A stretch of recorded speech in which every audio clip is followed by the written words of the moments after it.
A traditional membership site is one where people would sign up to receive some type of content from you on a recurring basis. So basically, they would get charged a subscription fee on a weekly basis, monthly basis, quarterly, or annual, or however you set up your membership site. Okay, and so that's the beauty of traditional membership sites is that you get recurring income for as long as your members stay with you.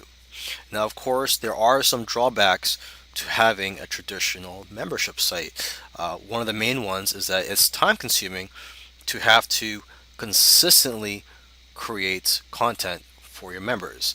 And now there are ways around this. You can outsource the content. You can also create several months or even a year's worth of content in advance so that you don't have to worry every month to create new content. And now, in terms of sending the content to your members, you can send the content via email, which does take a bit of work. But then again, this is having a business is like a job.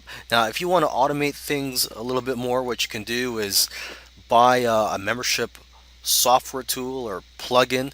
There's many out there in the market, and you could use these tools to create a private members area where you would place your content, and your members would just check in on a weekly or monthly basis, or however you like, to get your content.